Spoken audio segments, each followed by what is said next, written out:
Students, now we are going to learn past indefinite tense. Past indefinite tense, सर्वप्रथम इसमें हम पढ़ेंगे rules for affirmative sentence. Affirmative sentence अर्थात साधारण वाक्य जो होता है, इसमें सबसे पहले सब्जेक्ट लगाते हैं, उसके बाद वर्ब का सेकेंड फॉर्म, उसके बाद फिर ऑब्जेक्ट। यही एक टेंस ऐसा है जिसमें वर्ब का सेकेंड फॉर्म लगता है। सेकेंड फॉर्म वर्ब का पास्ट इंडेफिनिट के अफर्मेटिव में ही लगता है और कहीं नहीं इसका यूज होता है। अर्थात पास्ट इंडेफिनिट में वर्ब का सेकेंड फॉर्म, जिसे पास्ट फॉर्म कहते हैं, इसके अफर्मेटिव में ही लगता है, पास्ट इंडेफिनिट के अफर्मेटिव में। इसका सीक्वेंस है सब्जेक्ट, वर्ब का सेकेंड फॉर्म, इसके बाद ऑब्जेक्ट। एग्जाम्पल देखेंगे, he saw a movie last night. अब यहाँ देखेंगे सब्जेक्ट, तो पहले सब्जेक्ट इसमें ही है, इसके बाद वर्ब का सेकेंड फॉर्म सा, सी का सेकेंड फॉर्म सा, फिर object a movie last night. तो इस तरह से इसमें देखते हैं कि सब्जेक्ट, वर्ब का सेकेंड फॉर्म, फिर ऑब्जेक्ट होता है। We all played carrom yesterday. We all subject है, प्लेड वर्ब का सेकेंड फॉर्म, कैरम ऑब्जेक्ट है, स्टडी अदर वर्ड्स है। तो इसमें देखते हैं चाहे सिंगुलर हो या प्लूरल हो, सभी के साथ वर्ब का सेकेंड फॉर्म ही लगता है। Rules for negative sentence. Negative sentence का रूल्स देखेंगे। इसमें देखिए, निगेटिव सेंटेंस पढ़ने के लिए इसमें ऑक्सिलरी वर्ब होता है, डिड लगता है। ऑक्सिलरी वर्ब डिड का प्रयोग करते हैं। तो इसका सीक्वेंस है सेंटेंस में, सबसे पहले सब्जेक्ट, उसके बाद डिड के साथ नॉट, डिड जो है ऑक्सिलरी लगता है, उसके साथ नॉट लगाते हैं, फिर वर्ब का फर्स्ट फॉर्म, फिर ऑब्जेक्ट। ये सीक्वेंस होता है। अब जितना है केवल अफर्मेटिव को छोड़ करके और सब में निगेटिव इंट्रोगेटिव में वर्ब का फर्स्ट फॉर्म ही लगता है। तो सीक्वेंस इसका है सब्जेक्ट, डिड नॉट, वर्ब का फर्स्ट फॉर्म, फिर ऑब्जेक्ट। अब एग्जाम्पल में देख लेंगे, सब्जेक्ट में यहाँ जो है सेंटेंस है, ही did not wash his clothes.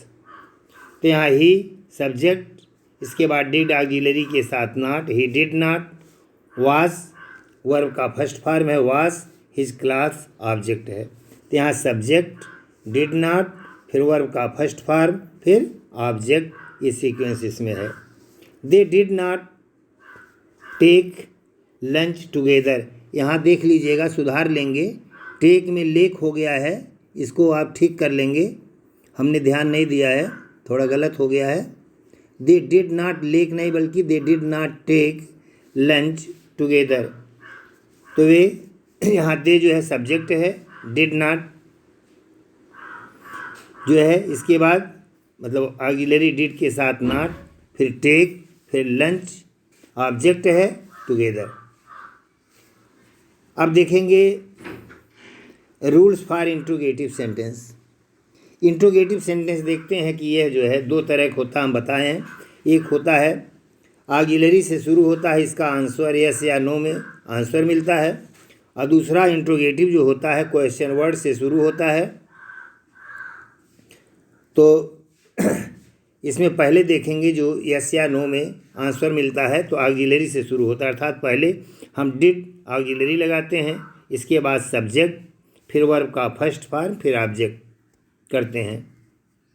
फिर इसके बाद जो है क्वेश्चन वर्ड से बनता है, तो क्वेश्चन वर्ड पहले लगाते हैं, फिर डिड लगाते हैं, ऑक्सिलरी, सब्जेक्ट, इसके बाद वर्ब का फर्स्ट फॉर्म, फिर ऑब्जेक्ट करते हैं। इसमें ऐसा होता है, if interrogative sentence is negative, not is used after subject. तो यदि जो है इंट्रोगेटिव सेंटेंस अर्थात इंट्रोगेटिव निगेटिव होता है, तो नॉट जो है सब्जेक्ट के बाद ही हम लगाते हैं। अब एग्जाम्पल देखें, पहला है did you have dinner last night. तो यहाँ डिड ऑक्सिलरी पहले है, यू सब्जेक्ट है वर्ब है फर्स्ट फॉर्म, डिनर ऑब्जेक्ट है। Last night. तो did you have dinner last night. फिर did she read the novel yesterday. यहाँ भी यस या नो में मिलता है आंसर, इसलिए डिड सहायक क्रिया ऑक्सिलरी डिड लगता है, उसके बाद सब्जेक्ट है। रीड वर्ब का first form, object the novel yesterday. Did she read the novel yesterday other words है। तो यह सीक्वेंस है आपका, जैसे कि पहले तरह का जो जिसका आंसर यस या नो में मिलता है ऑक्सिलरी से शुरू होता है या इंट्रोगेटिव। फिर है क्वेश्चन वर्ड से शुरू होता है, जो उसमें सबसे पहले क्वेश्चन वर्ड हम लिख देते हैं। जैसे where did you travel last year. देखिए इसमें व्हेयर पहले लगा है, इसके बाद डिड ऑक्सिलरी लगाते हैं, फिर सब्जेक्ट यू है, ट्रेवल वर्ब है, लास्ट ईयर अदर वर्ड्स है। Where did you travel last year. Next है why did the teacher beat the student. Why question word, फिर did auxiliary, the teacher subject, beat verb का first form, the students ये object है, question mark. अब interrogative negative देखेंगे। इसमें होता है कि हमेशा नॉट जो है सब्जेक्ट के बाद ही आता है। Why did he not go to school today. तो व्हाई यहाँ क्वेश्चन वर्ड, डिड ऑक्सिलरी, इसके बाद ही सब्जेक्ट है, इसके बाद नॉट लगा है, वर्ब का फर्स्ट फॉर्म गो, फिर इसके बाद object school today. Did you not by A car yesterday. इसमें भी डिड पहले लगता है क्योंकि इसका आंसर यस या नो में मिलता है, तो डिड पहले है, यू सब्जेक्ट है, इसके बाद नॉट लगाते हैं सब्जेक्ट के बाद, बाई वर्ब का फर्स्ट फॉर्म, ये कार, यस्टरडे इधर ऑब्जेक्ट है। तो इस तरह से इनका सीक्वेंस पास्ट इंडेफिनिट टेंस का रूल्स इस तरह से हुआ, आप इसको पढ़ेंगे। आगे है use of past indefinite. Generally past indefinite का प्रयोग जो होता है पास्ट में, पास्ट एक्शन जो शो करता है कि मतलब अतीत में जो कार्य होता है, ऐसे ही सेंटेंस इसमें बनते हैं। कुछ रूल्स कुछ हैं इसमें यूज, आप देखिए। फर्स्ट है to denote an action in the past, मतलब अतीत में होने वाला कार्य बीते हुए समय में होने वाले कार्य का इससे संकेत मिलता है। एग्जाम्पल में देखेंगे, I wrote a letter yesterday. I wrote a letter yesterday मतलब मैंने कल पत्र लिखा था। Sita went on a picnic last evening. Sita पिछली शाम पिकनिक पे गई थी। तो इस तरह से जो है पास्ट एक्शन शो करता है। अगला यूज है to indicate some past habits. यहाँ सम की स्पेलिंग रॉन्ग है, आप SOME कर लेंगे। आप इसमें हमसे गलती हो गई है इसमें, तो यहाँ टू इंडिकेट सम SOME आप अपने कॉपी में कर लेंगे।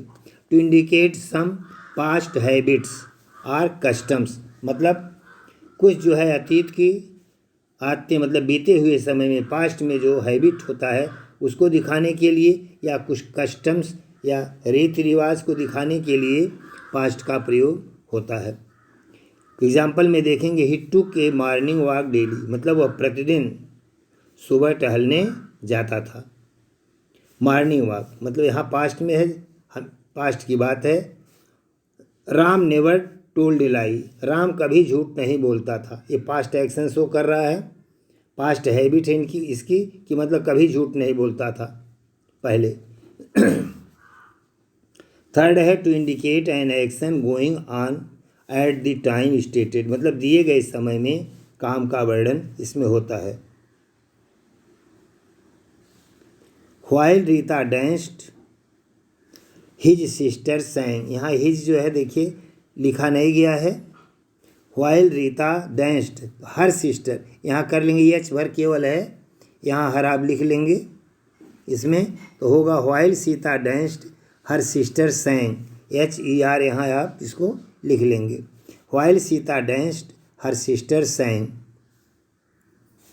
The teacher clapped when they saw the rehearsal of the play. The teacher clapped the children clapped, बच्चे तालियां बजाते थे। When they saw the rehearsal of the play, खेल का रिहर्सल जब ये देखते थे उस समय वे ताली बजाते थे। मतलब दिए गए समय में का एक्शन द चिल्ड्रन क्लैप्ड, ये पास्ट इंडेफिनिट शो है। कब ताली बजाते थे? जब वे जो है रिहर्सल, खेल का रिहर्सल देखते थे। इस तरह से आप क्या बता रहा है इसमें? टाइम स्टेटेड एंड एक्शन जो है इंडिकेट, ऐसे कार्य की ओर संकेत होता है जो दिए गए समय में, अर्थात खेलते समय ताली बजाते थे। इन सेंटेंसेस ऑफ इनडायरेक्ट नरेशन, मतलब पास्ट का प्रयोग कहाँ होता है? इनडायरेक्ट नरेशन में भी पास्ट का प्रयोग होता है। जैसे ही सेड टू मी, ये इनडायरेक्ट है, ये डायरेक्ट है। He said to me Ram writes a letter, तो यहाँ जो है जब रिपोर्टिंग वर्ब यहाँ पास्ट में होता है तो रिपोर्टेड स्पीच का टेंस भी पास्ट में होना चाहिए। इस तरह से he told me that Ram wrote a letter, आप यहाँ इनडायरेक्ट में देखिए कि he told me that Ram wrote a letter, Ram wrote a letter यहाँ पास्ट में इसका सेंटेंस बना हुआ है। तो पास्ट कॉन्टिन्यू, अब देखेंगे इसके बाद हम पास्ट कॉन्टिन्यूअस टेंस, मतलब अतीत में कार्य का जारी रहना इसमें दिखाता है।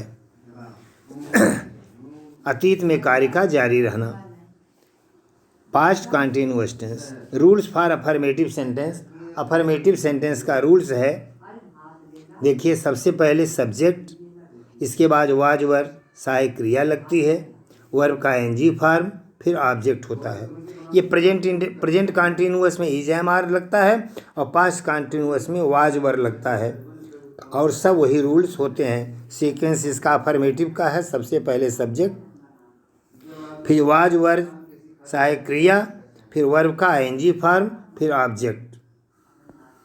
एग्जाम्पल देखेंगे, I was playing cricket, I subject, was सहायक क्रिया, फिर प्लेइंग आईएनजी फॉर्म, वर्ब का cricket, I was playing cricket.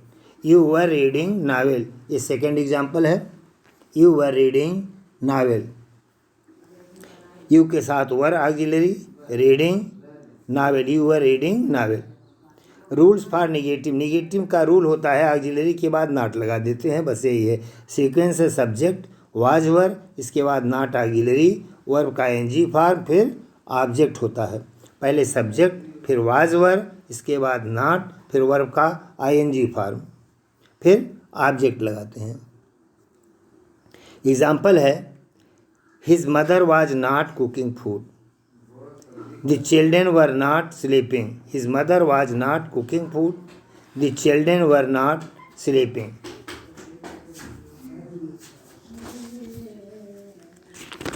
Rules for interrogative sentence, अब इंट्रोगेटिव सेंटेंस में देखेंगे इसमें कि इंट्रोगेटिव आप बताए हैं दो तरह का होता है, एक यस या नो में आंसर होता है।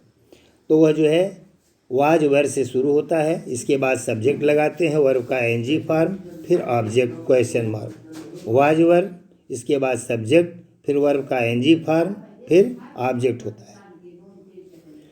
Were the students learning their lesson, were auxiliary, the students subject, फिर लर्निंग आईएनजी फॉर्म वर्ब का, देयर लेसन ऑब्जेक्ट हुआ। Were the students learning their lessons, was Sita singing a song, was यहाँ subject, was auxiliary, इसके बाद Sita subject, verb का NG form singing, फिर a song object, was Sita singing a song. अब देखिए दूसरा होता है जब क्वेश्चन वर्ड से शुरू होता है इंट्रोगेटिव, तो क्वेश्चन वर्ड पहले लगाते हैं, इसके बाद वाज वर्ब ऑक्सिलरी, फिर सब्जेक्ट, फिर वर्ब का एनजी फॉर्म, फिर ऑब्जेक्ट होता है। Where were the parents going, why was the child weeping. Example है, वेयर है क्वेश्चन वर्ड पहले, वर्ब द पेरेंट्स प्लूरल के साथ वर्ब लगता है, where where the parents going, ये वर्ब का NG form. Why was the child weeping, why question word पहले लगा, फिर auxiliary, the child, child singular है इसलिए इसके साथ वाज लगा, वर्ब का NG form, why was the child weeping. If interrogative sentence is negative, not is used after the subject। Interrogative negative में नॉट सदैव सब्जेक्ट के बाद ही हम लगाते हैं। Why was the child not eating food, why question word, was the child, child के अनुसार यहाँ ऑक्सिलरी वाज लगाते हैं, तो why was the child, subject child है, इसके बाद नॉट लगा है, वर्ब का एनजी फॉर्म, फिर object, why was the child not eating food, why they were they not playing in the field yesterday. अभी क्वेश्चन वर दे नॉट, यहाँ yes या नो में इसका आंसर मिलता है, इसलिए यहाँ वर से शुरू होता है वर, इसके बाद सब्जेक्ट, सब्जेक्ट के बाद नॉट लगता है आईएनजी फॉर्म प्ले का, तो were they not playing in the field yesterday. Use of past continuous tense, past continuous का यूज क्या है देखिए, an action that was happening at some time in the past, वो कार्य जो कि पास्ट टेंस में, पास्ट में ही होता, अतीत में कार्य का होना दिखाता है। While I was eating he was talking, we were watching TV the whole evening, मतलब पास्ट में कार्य का जारी रहना इसमें प्रकट हो रहा है। टू एक्सप्रेस ग्रेजुअल डेवलपमेंट, धीरे धीरे जो विकास होता है, इसको दिखाने के लिए भी आईएनजी फॉर्म का प्रयोग करते हैं, क्योंकि जो भी डेवलपमेंट होता है कंटिन्यूअस होता है। She was getting well, she was getting well, her mother was getting ready for the party, यहाँ देखिए आप स्पेलिंग मिस्टेक है, ही मदर लिख दिया गया है, यहाँ आप हर कर लेंगे, इसके लिए देखिए लास्ट में एच ई ही है, तो यहाँ आर छूट गया है, तो आप इसको ठीक कर लेंगे, हर मदर कर लेंगे, her mother was getting ready for the party, यहाँ हर जो है हर मदर सब्जेक्ट है, वाज ऑक्सिलरी, फिर getting ready for the party, her mother was getting ready for the, ये भी क्या है ग्रेजुअल डेवलपमेंट है, धीरे धीरे तैयार होने में समय लगता है, तो यहाँ इसको ठीक कर लेंगे आप, ही की जगह हर कर लेंगे। Thank you.